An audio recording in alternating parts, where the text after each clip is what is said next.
Hello and good day, everyone. My name is Luis Cabrera. I am a student of Leyte Colleges here in Tacloban City.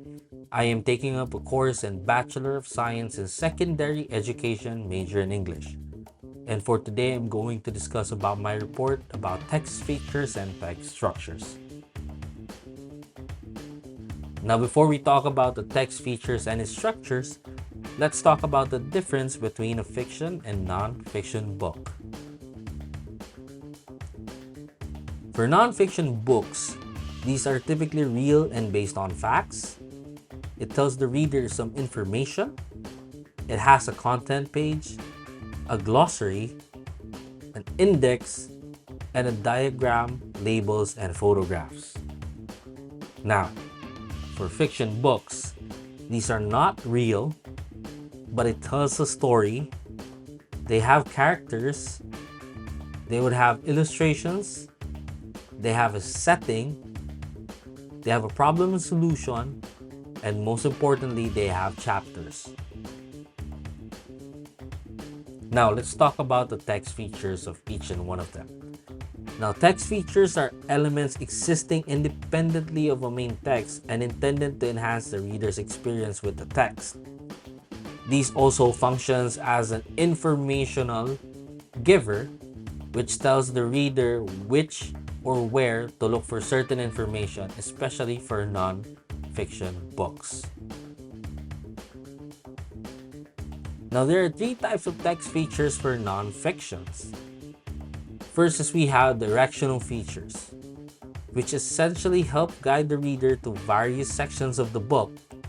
Examples of directional text features may include table of contents, headings, indexes, and more. Now we have supplementary text features, which they provide additional information to supplement the contents of a particular page in a book. A typical example of this is the form of text feature is a footnote or glossary. Now we also have our visual aid text features, which help to illustrate or highlight a point of a topic by allowing readers to associate it with an image of some kind. Examples of visual aid text features include images, diagrams such as graphs, charts, maps, and many more, and other forms of visual aids. Now let's break down each and every one of these text features. Now first we have is the title. It tells the reader what the book is about, and it shows the reader the main idea of a book. Now, samples of a title may be about the science of flight, the science of a human body, the map of Italy, and other forms of nonfiction book, which by the titles themselves tells you already what type of books they are and what topics they have in the book. Now, for the table of contents, these are the lists of main topics and parts of a book or a piece of writing, including their respective page numbers.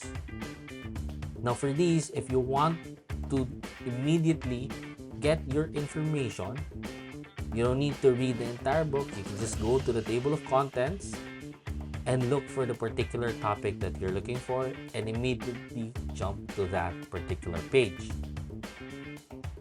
Now, for the index, they are usually found on the last pages of a book. It is an alphabetical list of key terms, phrases, and topics in a book. Now, if you're looking for a particular word, you can immediately go to the index and search them. They're easily found because they're alphabetically arranged. And once you find that word, you can immediately jump to the page where it was used or where it was assigned. Now, for the glossary, can be called as a book miniature dictionary. Is an alphabetical key list of words and key terms in a book and their various definition, and in some cases, their pronunciation. Now, if you're looking for a particular word and want to immediately find what the meaning of the word is and even the pronunciation sometimes, you can just go immediately to the glossary and get that information immediately. Now we also have our headings. They are usually printed in bold letters, and it helps readers identify the individual major sections of a book. Now, usually they would be in a different font, smaller font, and they would describe what the second topic of that book is. Subheadings help readers understand and identify specific sections within a major section or the heading. Tables organizes a large amount of information and different forms of data of information. So these are typically found in your technical and scientific books, explaining what are the key terms and organizing them in one table. Now, text styles can be colored, bolded, underlined, or italicized.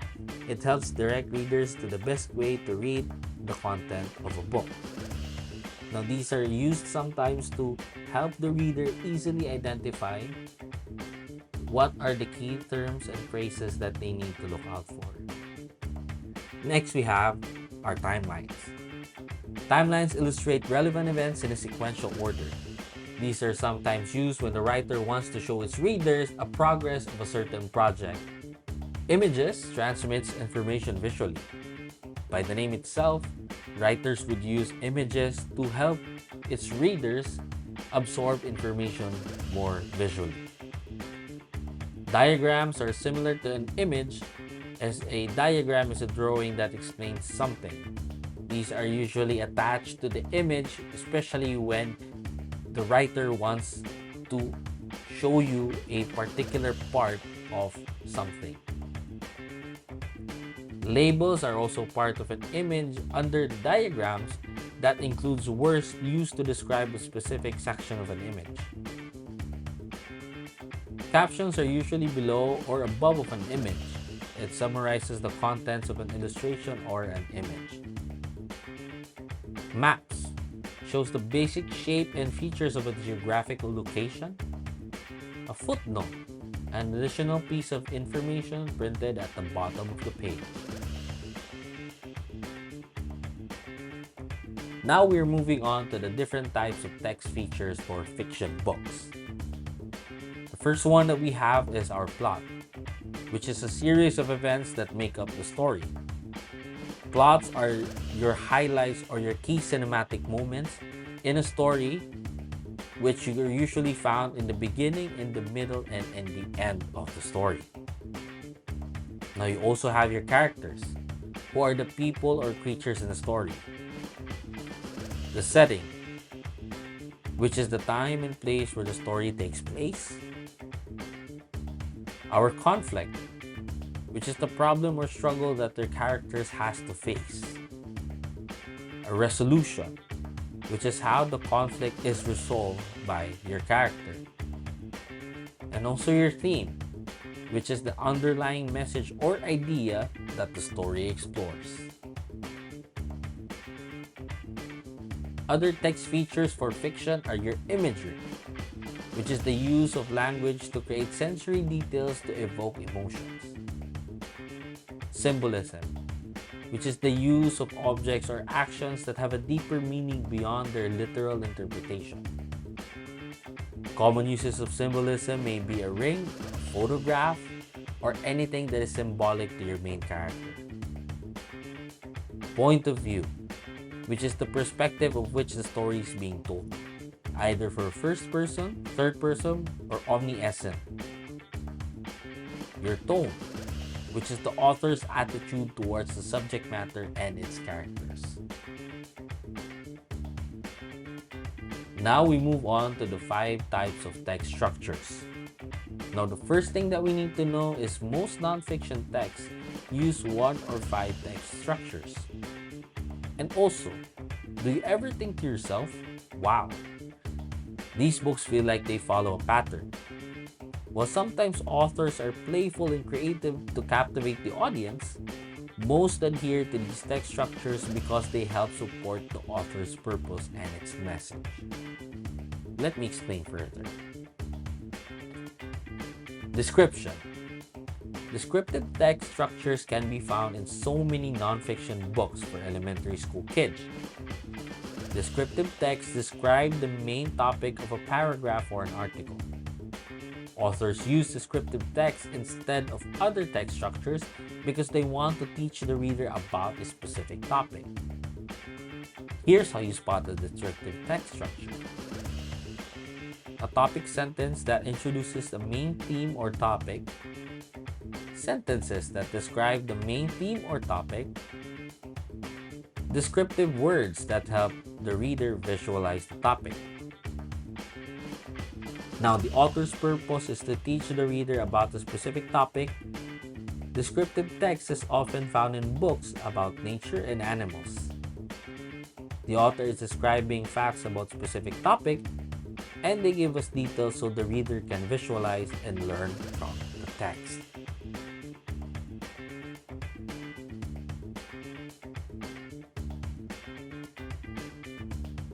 Order and sequence is another popular structure in children's nonfiction literature.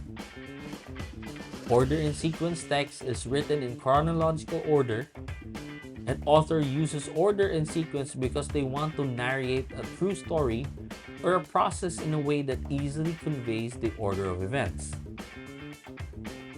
You can spot order and sequence structures by noticing events or instructions that happen in order, a topic sentence that starts a chain of events, a concluding sentence that describes the final event, and words such as in the beginning, finally, first, second, and third, and so on. The author's purpose is to narrate a process or a true story. Therefore, biographies in how-to books often follow order and sequence text structures. In biographies, authors typically write about a person's life from birth to death or to present day, including each event in the order it occurred within their life. Similarly, how-to books such as cookbooks with recipes need to use sequence and order. The author aims to guide the reader from point A to point B. If you write the process out of order, no one will be successful as they follow along. Now we have our cause and effect. The cause and effect is the most versatile of all nonfiction text structures. A cause and effect text structure uses a pattern of if, then, or if ABC happens, then XYZ will happen. In cause and effect, the author intends to explain a primary event and the events that follows it. You can spot cause and effect structures by noticing a main event, additional events that happened afterwards as a result of the main event, and words such as because, since, and as a result of. Cause and effect text structures can be found in various kinds of nonfiction writing. Biographies, yes. How-tos, yes. Historical nonfiction, yes. Scientific nonfiction, yes.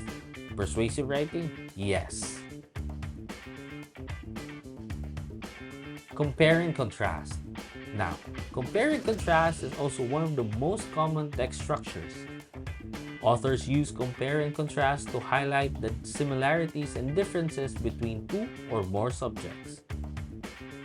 To spot compare and contrast by noticing a topic sentence that compares two topics or subjects, sentences that alternate describing two different subjects, or keywords such as similarly, in contrast, and both.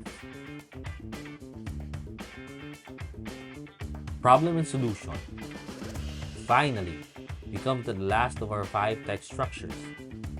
Problem and solution. Authors use problem and solution when they want to describe a possible problem and its solution. To spot problem and solution structures by noticing a topic sentence that introduces a problem, sentences that suggest possible solutions below, or words such as problem, solve, therefore, so, and then. As adults, we're constantly consuming problem and solution text structures. It is a common structure for persuasive writing. For kids, problem and solution texts are harder to come by. I often look for these texts about the environment and communities where the author highlights local or world issues. In those texts, authors often explain the issue at hand, the problem, and how people are trying to solve those issues, which is your solution. And that wraps up my report. Thank you so much for watching and listening. I hope you learned something. Thank you and have a great day.